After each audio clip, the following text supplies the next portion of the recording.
ایزڈ plus T V کے ناظرین خوش آمدید۔ پاکستان نے بھارت سمیت پاکستان دشمنوں کو ایک بہت بڑا سرپرائز دے ڈالا ہے۔ پاکستان نے ایک اور بڑا ایٹمی دھماکہ کرنے کے لیے حامی بھر لی ہے۔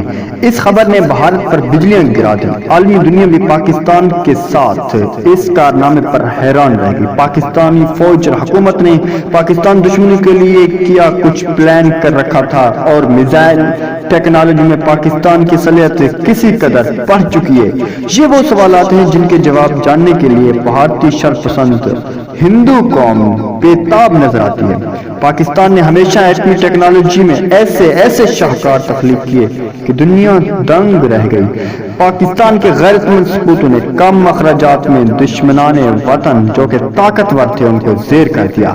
پاکستان نے میزائل عالمی دنیا پر بھی توجہ کا مرکز بنے۔ بہت بڑے بڑے ماہرین بھی یہ کہتے ہوئے پائے گئے کہ آخر پاکستان کروز اور بیلسٹک میزائل کی تیاری پر ہی کیوں فوکس کر رہا ہے۔ اس معاملے میں ناظرین اہم معلومات منظر عام پر آ رہی ہیں۔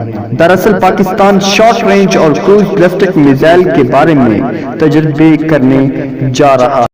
اب سوال یہ پیدا ہوتا ہے کہ کیا لانگ رینج میزائل پاکستان کو شارٹ رینج میزائل کی ضرورت ہے؟ پاکستان کے پاس اس وقت شاہین 3 بیلسٹک میزائل جو سب سے لانگ رینج ہے، جس کی لانگ رینج 2800 کلومیٹر ہے، یعنی بھارت سمیت اسرائیل اس کے نشانے پر ہے۔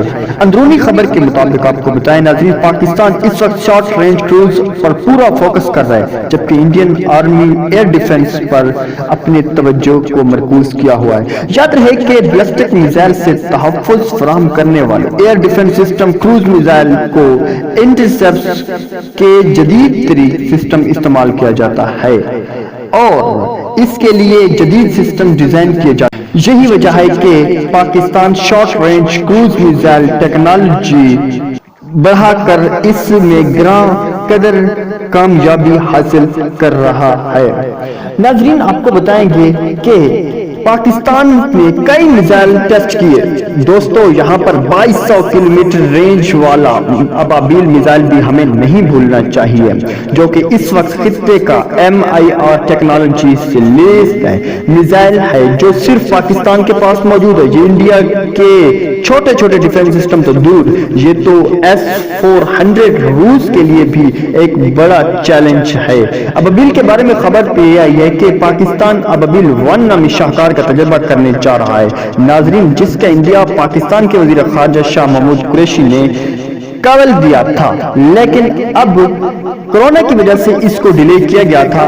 ناظرین اب یہ خبر سامنے آئی ہے اندرونی خبر کے مطابق کہ شاہ محمود قریشی صاحب کے دیے ہوئے انڈیا کے مطابق اب یہ ابابیل 1 کا جو ٹیسٹ ہے وہ کیا جائے گا، تاہم اسے اب پاکستان کے لیے اگلے 2 ماہ کے اندر ٹیسٹ کیا جائے گا اور دفاعی صلاحیت میں بہت اہمیت کا حاصل ہوگا۔ دوستو پاکستان اپنی ڈیفنس کے اوپر ماہرین حیران ہے کہ کیوں توجہ دے رہا ہے، اور انڈیا کے شرپسند ہندو بھی اس میں پریشان ہے۔ دوستو یہ پاکستان کی ڈیفنس صلاحیت کو اور بھی بڑھائے گا۔